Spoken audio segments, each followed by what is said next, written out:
What is going on, guys, and welcome to another Cartoon Conspiracy Theory with your host, as always, K-Mac time. And today I want to take another look back at Frozen. With the recent news that many of fan theories from this movie were actually confirmed by the creators, I thought it would be fun to take a look back at a few more theories about this. And today I have a theory that ties Quasimodo to Arendelle and the royal family. The theory goes that Elsa inherited Quasimodo's gypsy magic, whereas Anna inherited his redheaded genes. Their parents also inherited their uncomfortable knowledge that the world would burn innocent people at the stake, and that's why they seek safety behind stone walls.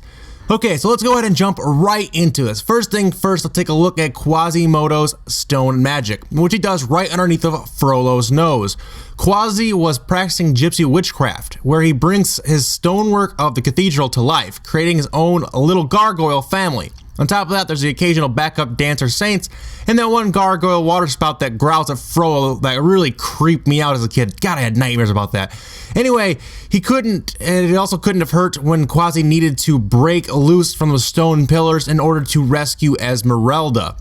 Now, at some point after the movie, Quasi went on to travel. He was done being cooped up in the cathedral, and he went on to travel, ultimately ending up in Arendelle. While up north, perhaps missing his gargoyle family, he creates the trolls, which are like gargoyles, where they have a knack for adopting orphans and giving love advice in the form of musical numbers. Due to his unmanly blondness. With the way he covers up Eddy's the honest good.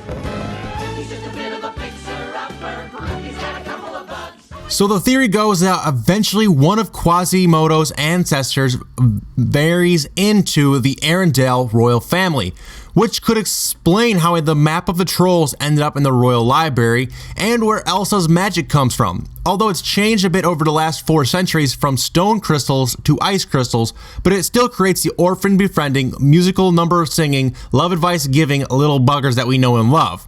This is also where Anna's red-headed genes come from, and all the reason that the family likes Joan of Arc so much. Besides being, in all likelihood, being sympathetic for people who are also accused of witchcraft, she also reminds them of their French heritage. Now, that's all there was to this theory, and I know it's not the most groundbreaking evidence, and there are a few things here now and there that kind of poke holes in it, but I kind of want to take another step back from this and take a look at some objections for a change and give you guys the other side of this. Now, there are a couple historical objections. First of all, gypsy is a derogatory term for Roma or Romani people, where there's a long history of persecution and oppression of them, which certainly still existed in the 19th century and well into the 20th. And whereas this was set place in 1830s in this movie, it fits right into this.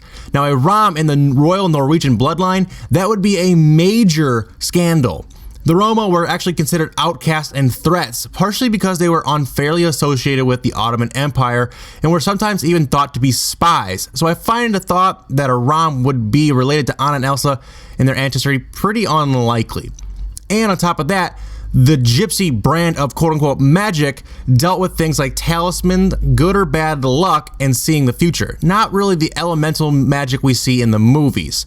They were known for fortune-telling, love spells, and putting good or bad luck onto people, but not bringing inanimate objects to life. Now, there are other cultures who believe everything has a soul, including things like rocks, but I do not believe the Roma were one of them. However, interestingly enough, Wikipedia says the Sami were one such culture, and they are, interestingly enough, indigenous ethnic group to Norway. So yeah, there's that. Anyway, the kind of magic we're talking about here really isn't gypsy magic, it's more of elemental, and also many people believe the gargoyles were actually just hallucinations of Quasimodo anyway, so they couldn't even really be magic there.